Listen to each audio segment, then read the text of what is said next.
తెలంగాణ రాష్ట్రం ఏర్పడిన తర్వాత పరిపాలన సౌలభ్యం కోసం 10 జిల్లాలుగా ఉన్న జిల్లాలను మొత్తం తెలంగాణ రాష్ట్రంలో 31 జిల్లాలుగా ప్రకటిస్తూ కూడా ఒక జీవో జారీ చేసిన నేపథ్యంలో అదే తరహాలో పరిపాలన కొనసాగుతుంది. మహబూబ్నగర్ జిల్లాను మొత్తం కూడా ఉమ్మడి జిల్లాను మొత్తం 4 జిల్లాలుగా విభజిస్తూ కూడా నిర్ణయం తీసుకోవడం జరిగింది. దాంట్లో ఏదైతే వనపర్తి, నగర్ కర్నూలు, గద్వాలు, మహబూబ్నగర్ జిల్లాలుగా ఉన్న తరుణంలోనే పరిపాలన కొనసాగిస్తున్నారు. మహబూబ్నగర్ 4 జిల్లాలు చేస్తూ జారీ చేసిన జీవో ప్రకారం కూడా అప్పుడు ఏదైతే నారాయణపేట కూడా జిల్లా చేయాలంటే కూడా అప్పట్లో పెద్ద ఎత్తున ఉద్యమాలు కొనసాగాయి, నిరాహార దీక్షలు కొనసాగాయి. కానీ అప్పుడు తెలంగాణ ప్రభుత్వం పట్టించుకోలేదు. కానీ మొన్న జరిగిన శాసనసభ ఎన్నికల్లో బహిరంగ సభలో కేసీఆర్ నారాయణపేట జిల్లాను చేస్తా అని చెప్పి కూడా మాట ఇవ్వడం, అదేవిధంగా తెలంగాణ రాష్ట్ర ప్రభుత్వం రెండోసారి ఏర్పడిన తర్వాత తెలంగాణలో మళ్ళీ కొత్త జిల్లాలు ఏర్పాటు చేయడం, అదేవిధంగా నారాయణపేటను కూడా జిల్లా ప్రకటిస్తూ కూడా అధికారులు దానికి సంబంధించిన మొత్తం నివేదికను కూడా తయారు చేస్తున్నందున ఇక్కడ ఏదైతే కోయిల్కొండ మండలాన్ని కూడా నారాయణపేటలో కలపొద్దు, మహబూబ్నగర్ జిల్లాలో ఉండాలంటూ కూడా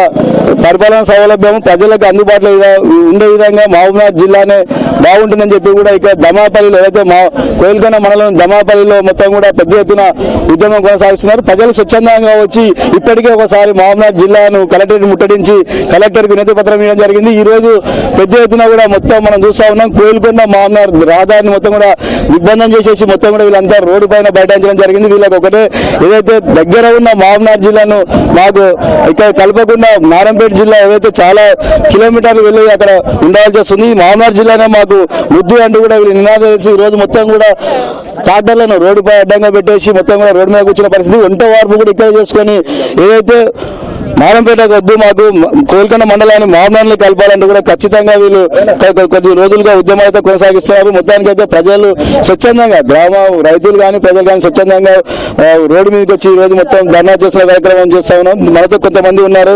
అసలు ఏంది వీళ్ళ డిమాండ్, ఎంత నారాయణపేట ఎంత దూరం అవుతుంది, జిల్లా అదేవిధంగా మహబూబ్నగర్ ఎంత దూరం అవుతుంది అని కనుక్కునే ప్రయత్నం చేద్దాం. చెప్పండి మీ ప్రాబ్లం ఏంది అసలు? సార్, ఇప్పుడు తెలంగాణ రాష్ట్రం ఏర్పడిన తర్వాత జిల్లాల వారీగా పబ్లిక్ ఏమి ఇబ్బంది ఉండకుండా మారుమూల గ్రామాలకు వెళ్ళి ఉన్నటువంటి వ్యక్తులని గ్రామాలు కలిపి ఒక చోటలో కలపాలని చెప్పి నారాయణపేట జిల్లాను ఏర్పాటు చేయడం జరిగింది. నారాయణపేట జిల్లాను ఏర్పాటు చేయడం వల్ల మాకు నష్టం ఏం లేదు. ఎందుకంటే అక్కడ ఉన్న వాళ్ళకి మహబూబ్నగర్ చాలా దూరం ఉంది కాబట్టి ఉమ్మడి జిల్లాలు ఉన్నప్పటికీ వెళ్ళి ఉమ్మడి జిల్లా ఉన్నప్పుడు ఉన్న జిల్లాను ఏర్పాటు చేశాను కాబట్టి వాళ్ళకు జిల్లాను ఏర్పాటు చేయడం మాకు సంతోషమే. కాకపోతే ప్రజలకు ఇబ్బంది కలగకుండా చేద్దామని ఆలోచనతో చేసిండ్రు సీఎం కేసీఆర్ గారు. కానీ మా మండలాన్ని మహబూబ్నగర్కు 10 కిలోమీటర్ దూరం ఉన్న మండలాన్ని 65 కిలోమీటర్ దూరం ఉన్న నారాయణపేట జిల్లా కలపడం వల్ల మా మండలంకి వెళ్ళి ఇంచుమించు ఒక 10,000 మంది కార్మికులు పనిచేసుకొని వారి పిల్లలు కూడా వాళ్ళతో పాటు తీసుకొని పోయి సాయంత్రం పిల్లలు చదివించుకొని వాళ్ళెంబడి ఊళ్ళకి తీసుకోవడం జరుగుతుంది. అటువంటి విధంగా ఇటువంటి విషయాన్ని రేపు నారాయణపేటకు పోయి చదివించుకోవాలంటే ఇబ్బందికరమైన విషయం. మాకు ఏ చిన్న విషయం ఉన్నా ఇంచుమించు 150 శాఖలు ఉన్నాయి జిల్లాలో. ఆ 150 శాఖలు నారాయణపేటలో లేవు. ఆ శాఖల వారిగా పోవాలంటే నారాయణపేటలో 150 శాఖలు కావాలంటే ఇంకో 50 సంవత్సరాలు మేము ఇంటికి పోవాలి. మరి కేసీఆర్ గారు చేసిన ప్రతి చిన్న విషయం కూడా అందరము సంతోషంగా చూస్తాం. కానీ ఈ రోజు మా మండలాన్ని మరి రాజకీయం అతీతంగా పెట్టుకోకుండా మాపై దయ ఉంచి ఖచ్చితంగా మేము పక్కనే ఉన్నాం కాబట్టి మా ఇబ్బందులు రేపు పొద్దుగాల మాకు ఇబ్బందులు రాకుండా ఉండాలని మేము ఇంత పెద్ద మొత్తంలో మీరందరూ కళ్ళ ముందు చూస్తుండ్రు. ఈ విషయాన్ని ఖచ్చితంగా సీఎం కేసీఆర్ గారు కానీ కలెక్టర్ గారు కానీ మా ఎమ్మెల్యే గారు కానీ మా ఎమ్మెల్యే గారు కూడా అది చెప్తున్నాం. మేము రాజరెడ్డి గారికి ఏం చెప్తున్నాం అంటే, సార్ మీకు రేపు పొద్దుగాల ఏదున్నా కూడా కాన్స్టిట్యూన్సీకి మా మండలాన్ని మేము ఖచ్చితంగా మీకు రేపు పొద్దుగాల ఏదున్నా కూడా మేమే సహకరిస్తాం. యథావిధిగా మా మండలిని మహబూబ్నగర్ జిల్లాలో ఉంచండి. కాన్స్టిట్యూన్సీ వైజ్కి వస్తే మాత్రం ఖచ్చితంగా నారాయణపేట కాన్స్టిట్యూన్సీ పెట్టుకోండి, మాకేం ఇబ్బంది లేదు. మీరు కూడా మా మండలం ఉన్నారు, మా మండల వ్యక్తిని గెలిపించడం మాకు కూడా ఉంటుంది. మేము మా మండలి ఖచ్చితంగా మొన్న కూడా మెజార్టీ పెద్ద మొత్తంలో మెజార్టీ ఇచ్చింది మా మండలి ఇచ్చింది రాజరెడ్డి గారికి. ఆయన ఇవన్నీ ఆలోచన చేసిందో చేయలేదు. మేము ఇప్పుడు ఆయన శిరస్సు నుంచి నమస్కారం చేస్తున్నాం. రాజరెడ్డి గారు మమ్మల్ని అందరినీ ఇక్కడ ఉన్న 50,000 మందిని ఇబ్బంది పెట్టకుండా ఉంటే చాలా సంతోషంగా ఉంటుంది అనుకున్నా. కానీ ఇంతమంది 50,000 మందిని అసలు కూడా మంచిది కాదు. ఈ విషయాన్ని సీఎం కేసీఆర్ గారిని లేకపోతే కలెక్టర్ గారు కానీ ప్రజల ఉద్దేశాలను ఆలోచించి చేయాలన్నా వద్దని నిర్ణయం తీసుకోవాలి. ఎందుకంటే ప్రజలకు ఏది ఇబ్బంది కలగకుండా చేస్తున్నా అని కేసీఆర్ గారు అంటున్నారు. కానీ ఇప్పుడు మాకున్న ఇబ్బంది మీరందరూ చూస్తూనే ఉంటారు. ఎందుకు చేస్తున్నామంటే కావాలని చేస్తలేము. మేము పక్కనే ఉంది మహబూబ్నగర్కు అంటే మహబూబ్నగర్లో ఉన్న మండలి తీసుకెళ్ళి నారాయణపేట కలుపుతుంటారు. కానీ ఒక 50 సంవత్సరాలు మేము ఇంకిపోతాం సార్. ఖచ్చితంగా మాకు మండలి ఎట్టి పరిస్థితిలో మహబూబ్నగర్ కలపాలని ఈ విధంగా మేము ముఖాముఖిగా చెప్తున్నాం. మీరు చెప్పండి అసలు ఏంది ప్రాబ్లము, తర్వాత ఏదైతే ఏమైనా రాజకీయ కోణం ఉందా, ఇప్పుడు కోయిల్కొండను మహబూబ్నగర్లో కలపడానికి ఏమైనా సమస్యలు ఏర్పడతాయి, లేకపోతే రాజకీయంగా కొంతమంది నాయకులు కూడా ఎందుకంటే కోయిల్కొండ సొంత మండలం కాబట్టి ఇక్కడ వెళ్తే కూడా ఇబ్బంది అవుతాయని ఒక రాజకీయ కోణంలో కూడా ఆలోచన చేస్తున్నది తెలుసు. అది ఎంతవరకు నిజం? సార్, ఈరోజు వాస్తవంగా 2008లోనే మా కోయిల్కొండ మండలానికి చాలా అన్యాయం జరిగింది. నూతనంగా ఏర్పడుతున్నటువంటి నారాయణపేట నియోజకవర్గంలో గతంలోనే మా కోయిల్కొండ మండలం పాలమూరు జిల్లాకు ఉన్నటువంటి మా నియోజకవర్గానికి ఉన్నటువంటి మా కోయిల్కొండ మండలాన్ని నారాయణపేట కలిపినప్పుడే చాలా అన్యాయం జరిగింది. మళ్ళీ ఇప్పుడు మొన్న జరిగినటువంటి 2018 ఎలక్షన్లో నారాయణపేట నియోజకవర్గానికి మన ముఖ్యమంత్రి కేసీఆర్ గారు వచ్చినప్పుడు ఎలక్షన్ హామీలో నారాయణపేటను నేను అధికారంలోకి వచ్చిన తర్వాత జిల్లా చేస్తానని ప్రకటించడం జరిగింది. దాని ప్రకారమే అధికారంలోకి వచ్చిన తర్వాత మన ముఖ్యమంత్రి గారి మాట మీద నారాయణపేట జిల్లా ప్రకటించడం మాకు సంతోషం. కానీ మా కోయిలకొండ ప్రజలను ఈ రోజు అందరం మేము వ్యతిరేకిస్తలేం, నారాయణపేట జిల్లా చేసుకో. కానీ మా భావం ఏంటంటే ఇక్కడి నుంచి 8 కిలోమీటర్ డిస్టెన్స్ లో ఎంటైతున్నటువంటి మా కోయిలకొండ మండలాన్ని 60 కిలోమీటర్ల దూరంలో ఉన్నటువంటి నారాయణపేటకు జిల్లా కలిపినట్లయితే చాలా ఇబ్బందులు వస్తున్నామని చెప్పి ఈ రోజు మండలంలోని అన్ని గ్రామాల ప్రజలు వ్యతిరేకిస్తాం. అయితే నారాయణపేట జిల్లా ప్రకటించినప్పుడు మరి ఈ రోజు 12 మండలాలు ప్రకటించారు. 12 మండలాలు ప్రకటించిన దాంట్లో మా కోయిల్కొండ మండలం లేదు, దౌలతాబాద్ మండలం ఉంది.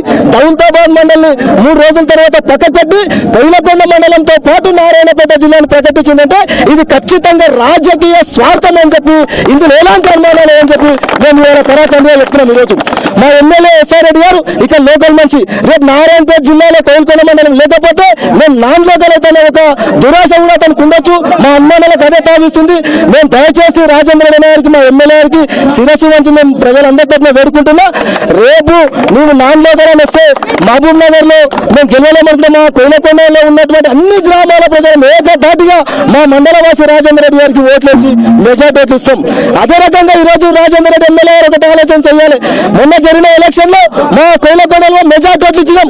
మరి ఇలా మెజార్టీ ఇచ్చిన పాపానికి నువ్వు నారాయణపేట జిల్లాలో కలుపుతున్నావా, లేదంటే మెజార్టీ ఇచ్చిన కోయిలకొండ మండలాన్ని నేను నా ఉమ్మడి పాలమూరు జిల్లాలో కలుపుతానని చెప్పి కలపాలని చెప్పి రాజేంద్ర రెడ్డి గారు ఆలోచన చేయాలని చెప్పి మేము ఈ సభాముఖంగా తెలియజేస్తున్నాం. గతంలో కూడా మీరు కలెక్టర్ ముట్టడించడం జరిగింది. కలెక్టర్కి అనేది కలెక్టర్ ఏమైనా మీకు హామీ ఇచ్చాడు? అయితే కలెక్టర్ గారు కూడా మాకు అందులో ఆఫీసర్లు కానీ కలెక్టర్ గారు కానీ ఇంత దగ్గర 8 కిలోమీటర్ డిస్టెన్స్ స్టార్ట్ అవుతున్నటువంటి మహబూబ్నగర్ జిల్లా నారాయణపేట జిల్లా కలిపితే చాలా ఇబ్బందులు వస్తాయి. మేము కూడా మీరు ఇచ్చే ప్రతి వినతిని, మీ బాధక సహాయకాలు అన్ని మేము చూస్తున్నాం, మేము అన్ని పై అధికారులకు తెలియజేస్తామని చెప్పి కలెక్టర్ గారు కూడా హామీ ఇవ్వడం జరిగింది. ఇంతవరకే 3000 అప్లికేషన్లు మేము కలెక్టర్ ఆఫీస్ లో పెద్ద మొత్తంలో ఇప్పుడు జిల్లాల వారిగా సమస్యలు వస్తే అందరికన్నా మేము మా కోయిల్కొండ మండలం వల్లనే ఎక్కువ ప్రతిపాదనలు అక్కడ పంపించడం జరిగింది.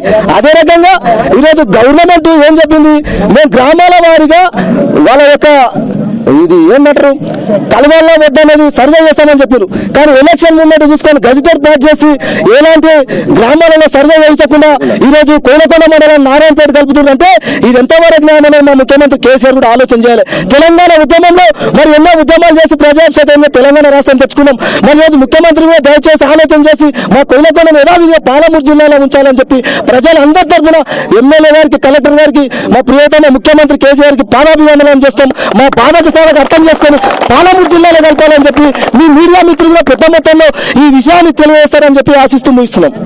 ఇది ప్రధానంగా అయితే ముఖ్యమంత్రి తీసుకున్న నిర్ణయం సరైనదే, కానీ ఏదైతే నారాయణపేట జిల్లా సంతోషకరమైనప్పటికీ 10 కిలోమీటర్ల దూరంలో ఉన్న కోయిల్కొండ మండలం ఏదైతే మహబూబ్నగర్ జిల్లాలో ఉంటుందో దానికి దగ్గరగా ఉన్న పరిపాలన సౌలభ్యం కోసం కూడా 50,000 మంది ప్రజలు మొత్తం కూడా ఇబ్బంది పడే పరిస్థితి ఉంది. ఏదైతే నారాయణపేట దగ్గరలో ఉన్న దౌలతాబాద్ను కలపకుండా ఇక్కడ ఏదైతే మహబూబ్నగర్ దగ్గరలో ఉన్న కోయిల్కొండను కూడా నారాయణపేటలో కలపడం కూడా వీళ్ళంతా కూడా ఎవరు కూడా ఇబ్బందికరంగా మారుతుందని చెప్తున్నారు. ఏదైతే రాజకీయ కోణం కూడా ఆలోచన చేయకూడదు ఎమ్మెల్యే అభ్యర్థులు ఎవరైనా సరే ఫ్యూచర్లో కూడా, ఎందుకంటే ప్రజల కోసం, ప్రజల సౌలభ్యం కోసం ఏర్పాటు చేసే జిల్లాలను ఇప్పుడు ప్రజలకు ఇబ్బందికరంగా మారుతుంది. కాబట్టి దీని ఎట్టి పరిస్థితులలో కోయిల్కొండ మహబూబ్నగర్లో కలిపే వరకు కూడా మా ఉద్యమం ఆగదని చెప్పేసి కూడా ఇక్కడ ప్రయత్నం మనం ప్రస్తుతం చూస్తా ఉన్నాం. ఇక్కడ మొత్తం కూడా రోడ్డు పైన ట్రాక్టర్లు అడ్డం పెట్టారు. మొత్తం కూడా రైతులంతా స్వచ్ఛంగా వచ్చారు. ఎవరు రాజకీయ నాయకులు ఇక్కడ లేరు. ప్రజలు మొత్తం కూడా గ్రామాల నుంచి స్వచ్ఛందంగా ఇక్కడికి వచ్చి తరలి వచ్చి ఇప్పటికే కొద్ది రోజుల క్రితం కూడా కలెక్టరేట్ ముట్టడించి కూడా కలెక్టర్కి వినతి పత్రం ఇవ్వడం, ఇప్పటికే దాదాపు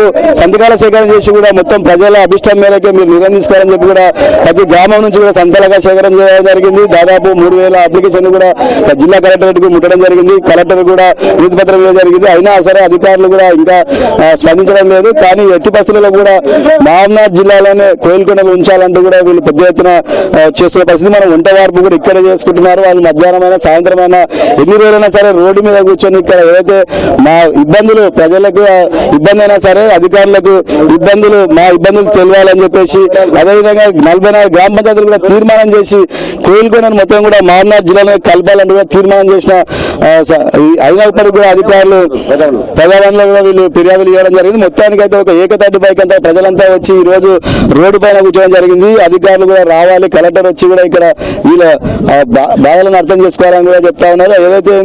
ఏదైతే పరిపాలన సౌలభ్యం కోసం కేసీఆర్ తీసుకున్న నిర్ణయం సరైనదే కానీ మండలాలను కూడా దృష్టిలో ఉంచుకొని ఏదైతే దగ్గర పరిపాలన సౌలభ్యం కోసం వీళ్ళు వెళ్ళాలంటే 65 కిలోమీటర్లు నారాయణపేట వెళ్ళి ఏ వినతి పత్రం ఇవ్వాలన్నా ఏ సమస్య పైన వెళ్ళాలన్నా కూడా చాలా ఇబ్బందికరమైన పరిస్థితి ఏర్పడుతుంది. 12 కిలోమీటర్ల దూరంలో మామనార్ జిల్లాలను కలపాలి, మాకు పరిపాలన సౌలభ్యం అదేవిధంగా కార్మికులు రోజువారీ కూలీలు కూడా మామనార్ దగ్గర ఉంటుంది, అక్కడనే పనిచేసుకోవడానికి కూడా ఇబ్బందికరంగా ఉండదని చెప్పేసి కూడా ఇక్కడ అంతా కూడా రైతులు చెప్తున్న పరిస్థితి. ఏదైతే మొత్తానికైతే ఈ మొత్తం కొన్ని రోజులుగా కూడా నారాయణపేట జిల్లా కావాలంటే ఉద్యమాలకు సహకరించారు కానీ నారాయణపేట జిల్లాలో కలపద్దు, కోయిల్కొండ మండలాన్ని మామనార్ జిల్లాలో కలపాలంటే కూడా పెద్ద ఎత్తున ఇక్కడ రైతులంతా కూడా స్వచ్ఛందంగా రైతులు గ్రామస్తులంతా కూడా ఎక్కడ కూడా రాజకీయాలకు అతీతంగా మొత్తం కూడా గ్రామం నుంచి ట్రాక్టర్లు ఆటోల తరలి వచ్చి కూడా మొత్తం ఇక్కడ నిరసన తెలుపుతున్న పరిస్థితి చూస్తా ఉన్నాం. మొత్తానికైతే ఏదైనా కూడా కోయిల్కొండ ప్రజలంతా కూడా ఒక ఏకతాటిపైకి వచ్చి ఈ రోజు మళ్ళీ మామనార్ జిల్లాలోనే కోయిల్కొండను కొనసాగించాలా మొత్తం ఉద్యమాలు కొనసాగుతారు. వీళ్ళు ఉద్యమాన్ని కూడా అధికారులు దృష్టి తీసుకెళ్లి అధికారులు కూడా ప్రభుత్వ దృష్టి తీసుకెళ్లి వీళ్ళ ప్రాబ్లం సాల్వ్ చేయాలని చెప్పి కూడా టీజీ న్యూస్ కోరుకుంటుంది. కెమెరా పర్సన్ కిరణ్ తో Shekar Goud, bureau chief, TG news, మామనార్ జిల్లా.